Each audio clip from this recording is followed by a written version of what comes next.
आरहत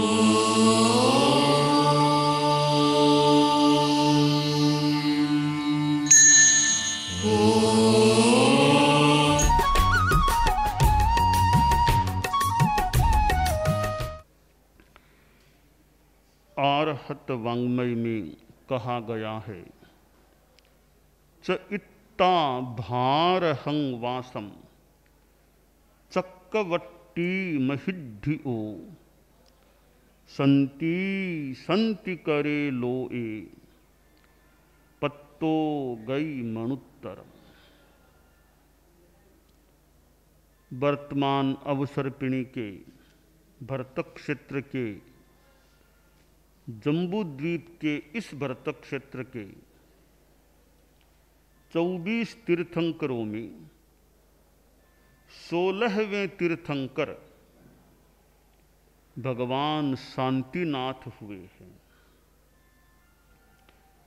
और नाम ही उनका शांति है।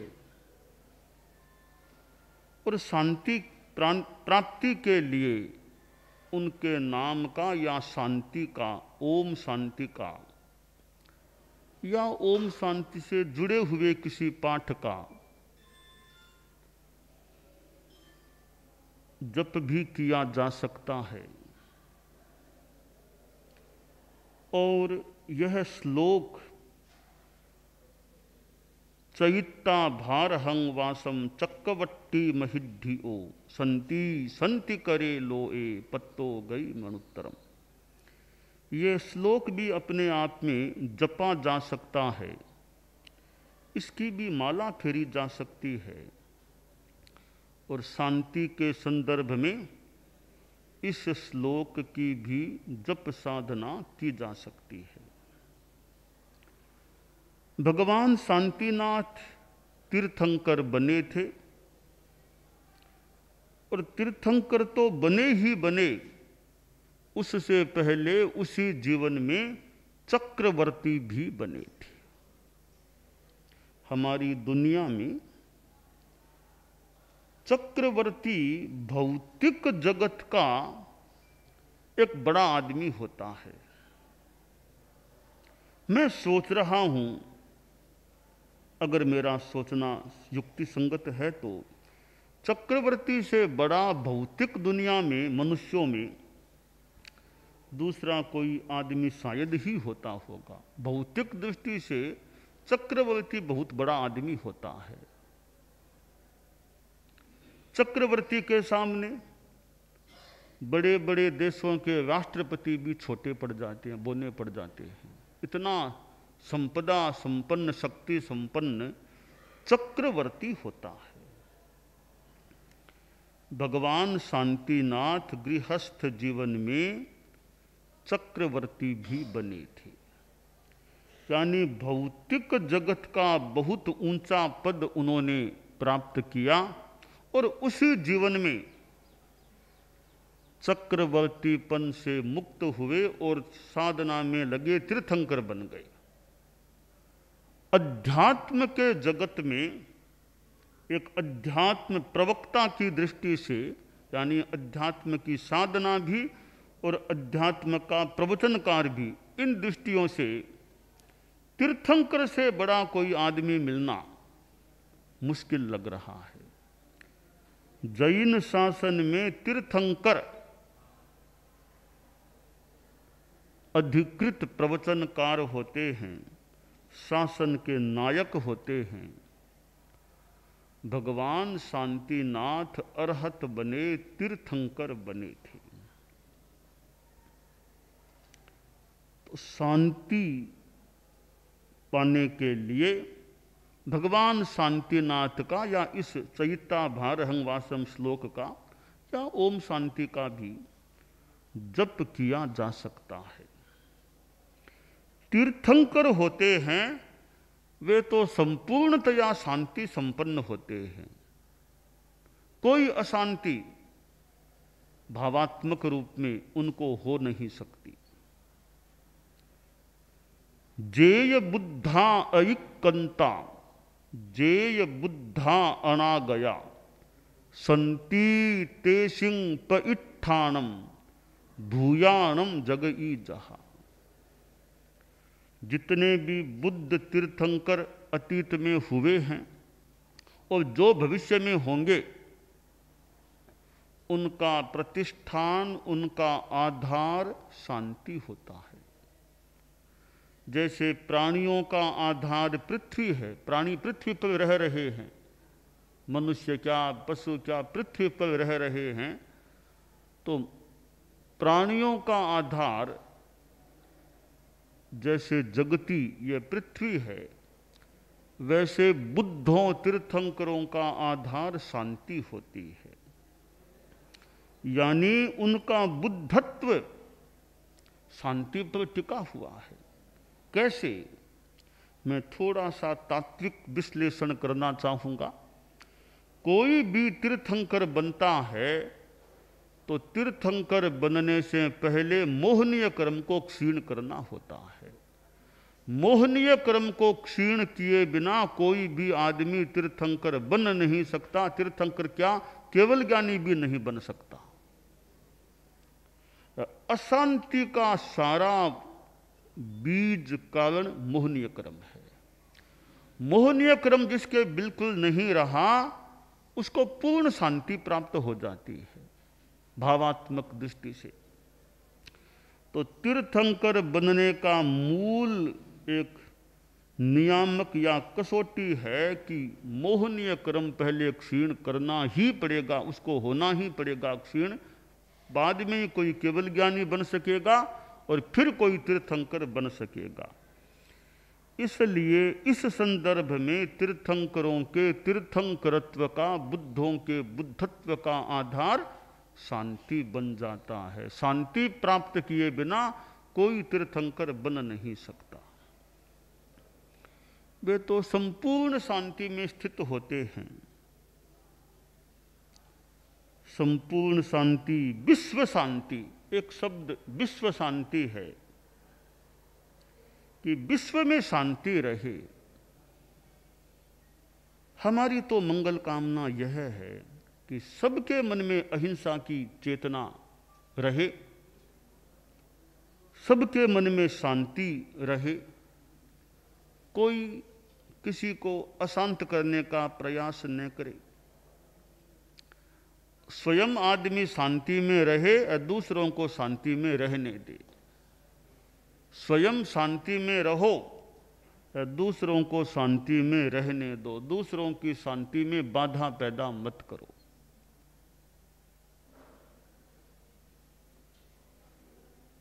जो दूसरों को शांति देने वाला है, चित्त समाधि पहुंचाने वाला है, मानो कि वह स्वयं के लिए शांति तैयार कर लेता है। जो दूसरों को अशांति पहुंचाता है, कष्ट पहुंचाने का सलक्ष्य प्रयास करता है दुर्भावना से, वह व्यक्ति मानो स्वयं के लिए अशांति को तैयार कर लेता है। हमारे भीतर में शांति रहे और विश्व शांति रहे। विश्व शब्द के दो अर्थ हैं। एक अर्थ है संपूर्ण, एक अपेक्षा से संपूर्ण शांति हमारे में रहे और संपूर्ण जगत में, दुनिया में भी स्थूलतया एक शांति का माहौल रहे। यह हमारी कामना है। हम व्यक्तिगत जीवन में भी शांति से रहें। एक है सुविधा, दूसरी है शांति। सुविधा और शांति में अंतर है। क्या मैं अंतर कर रहा हूं? अंतर यह है, सुविधा बाहर के निमित्त से मिलने वाली है, शांति भीतर में होने वाली है। बाहर से सुविधा हो जाने पर भी आदमी अशांत रह सकता है। गर्मी में ठंडा पानी मिल गया, ठंडा मीठा पानी, तो वो एक बाह्य हमें सुविधा मिल गई। गर्मी में आपको एसी का कमरा मिल गया, अच्छा एसी चला लिया, आपको गर्मी से जो आहत लोग थे उनको मानो राहत मिल गई या गर्मी नहीं लगी, वो सुविधा मिल गई। चलना था, रात को बढ़िया ऐसी कार मिल गई तो आपको चलने की, रास्ता पार करने की सुविधा मिल गई।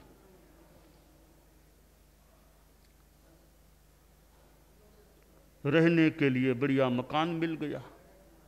तो ये सुविधाएं हैं जो बाहर के निमित्तों से संबंधित होती है, व्यवस्थाओं से संबंधित होती है।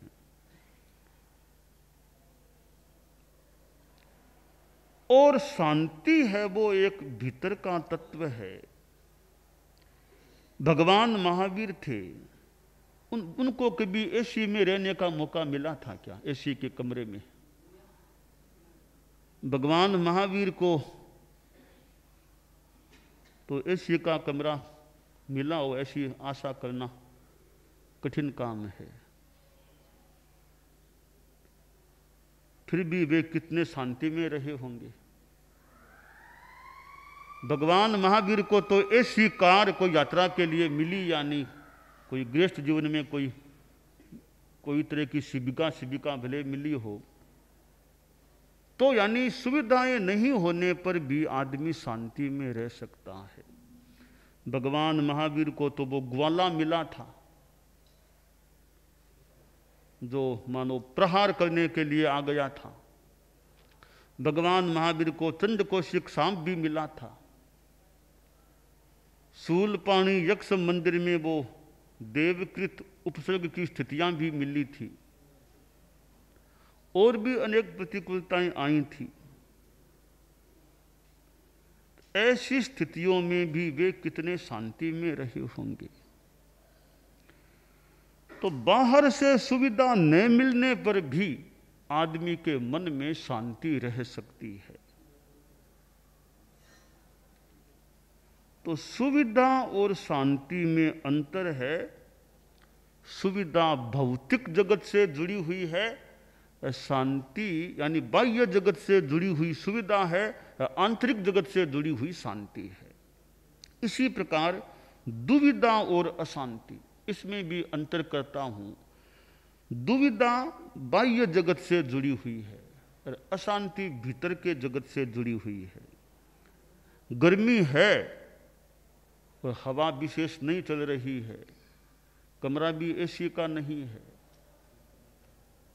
तंबुओं में रहना पड़ रहा, रहने का प्रबंधन है, तो कुछ दुविधा तो हो सकती है, पूरी सुविधा नहीं है। हालांकि तंबू होना भी कुछ अपने आप में सुविधा ही है, फिर भी उतनी सुविधा नहीं, कुछ दुविधा भी हो सकती है कि तपता है, ताप लगता है। यह बाहर से जुड़ी हुई स्थिति है। उस दुविधा में अशांति होगी यह कोई जरूरी नहीं है। दुविधा में रहकर भी अशांति न हो, सुविधा मिलने पर भी शांति न हो, दुविधा मिलने पर भी अशांति न हो। तो हम हर स्थिति में शांति में रह सकें, ऐसा हमारा अभ्यास पुष्ट होना चाहिए। कम से कम साधुओं का तो विशेष अभ्यास होना चाहिए कि अनुकूलता प्रतिकूलता कैसी भी स्थिति हो, हम अपनी शांति को भग्न न होने दें, शांति में रहें। भीतर में शांति है वो कई बार बाहर भी टपकती है, भीतर की अशांति भी बाहर टपक सकती है। एक दोहा या पद्य है, भय चिंता आलस अमन, सुख दुख हेत अहेत, मन महीप के आचरण दृग दीवान कह देत। भय चिंता आलस अमन, सुख दुख हेत अहेत, मन महीप के आचरण दृग दीवान कह देत। भीतर में भय है तो वो कई बार बाहर प्रकट हो जाता है, यानी अशांति है, बाहर आंखों में चेहरे में प्रकट हो सकता है। चिंता भीतर में है, वो आदमी ऐसे बैठ गया तो बाहर प्रकट हो सकता है। आलस्य है, ऐसे भीतर में आलस्य है तो वो भी बाहर प्रकट हो सकता है। अमन है, चैन नहीं है, मन में चैन नहीं है तो वो बाहर प्रकट हो सकता है। या अमन शांति है तो शांति भी प्रकट हो सकती है। अमन चैन है, शांति है, तो वो बाहर प्रकट हो सकती है। और सुख है तो बाहर प्रकट हो जाए, दुख है तो बाहर प्रकट, भीतर में स्नेह है तो वो आंखों में आ जाए मुस्कान के रूप में, नाराजगी है तो वो भी आंखों में, एक चेहरे में, कि आदमी नाराज है भी, वो भी प्रकट हो सकती है। कि मन जो मन राजा है, उसके भीतर के जो ये आचरण है वो आंख रूपी दीवान प्रकट कर देता है। तो शांति भीतर में होती है तो वो कई बार बाहर भी झलकती है। मन में अशांति है तो वह भी बाहर झलकने लग जाती है। आदमी के मन में गुस्सा है तो अशांति हो जाती है, गुस्सा बाहर भी कई बार प्रकट हो जाता है। गुस्सा है, भय है, वो भी बाहर प्रकट हो सकता है। और आदमी में लोभ की भावना है, चिंता की भावना है, ये अशांति के कारण बन जाते हैं। गुस्से को आदमी कम कर दे, छोड़ दे, डरे नहीं, अब निर्भय रहे, निश्चिंत रहे, चिंता न करे, ज़्यादा लोभ न रखे, तो मन में काफ़ी शांति रह सकती है। फिर कुछ कठोरता, कठिनाई को झेलने की स्थिति, सहन करने की स्थिति, क्षमता हो तो शांति रह सकती है। हम कठिनाई को नहीं झेल सकते हैं, थोड़ी सी तकलीफ आई, अरे अरे तकलीफ तकलीफ, हम अशांत बन जाते हैं। सहिष्णुता है, कोई बात नहीं, आ गई तो आ गई, हम इतना उसका ध्यान नहीं देते, शांति में रहते हैं। तो शांतिनाथ भगवान तो मानो शांति के शिखर पुरुष थे, शांतिमान थे। ऐसे महापुरुष का, परम पुरुष का स्मरण करें और हमारे भीतर में शांति का संचार हो। वियोग हो जाता है परिवार में प्रिय व्यक्ति का तो भी अशांति हो सकती है। आदमी आध्यात्मिक हो तो वियोग होने पर भी मन में इतना दुख न करे, शांति में रह सकता है। गौतम स्वामी भी तो कहते हैं कि भगवान महावीर का वियोग हुआ तो वो भी अशांति में चले गए, वो भी मानो बेचैन बन गए, कुछ विलाप करने लगे या शोक में चले गए, क्योंकि प्रिय व्यक्ति का वियोग हो गया, भगवान महावीर का वियोग हो गया। जिनका वियोग हुआ वो तो शांति में थे, वियोग के पीछे जो थे उनको अशांति हो गई। जिन्होंने वियोग किया वो तो शांति में थे, उन्होंने परवाह नहीं की पीछे क्या होगा, चले गए, पीछे वाले अशांत हो गए। और फिर गौतम स्वामी भी जल्दी संभल गए और वे भी उसी शांति को प्राप्त हो गए जिस शांति में भगवान महावीर विराजमान थे। तो वियोग होने पर आर्तक ध्यान भी हो सकता है, परंतु साधना हो, मन को समझाया जाए तो आर्तक ध्यान से बचा भी जा सकता है। तो ठीक है, पूरी पराकाष्ठा तक पहुंचना सबके लिए कठिन है। जितना संभव हो सके हम अपनी सहज शांति में जीने का, रहने का प्रयास करें और दूसरों की शांति में कोई बाधा पैदा हमारी ओर से न हो, ऐसा भी प्रयास करें। और कोई अशांत है तो जितना संभव हो सके उसको चित्त समाधि, शांति, निर्विघ्न तरीके से पहुंचाने का प्रयास कर सकें, वह भी हम करें तो स्वयं शांति में रहें, दूसरों की शांति में बाधा पैदा न करें। और कोई अशांत दुखी है उसको चित्त समाधि पहुंचाने का भी प्रयास करें। तो प्रभु शांतिनाथ से हमें शांति की प्रेरणा मिल सकती है। और भगवान शांतिनाथ को वंदन।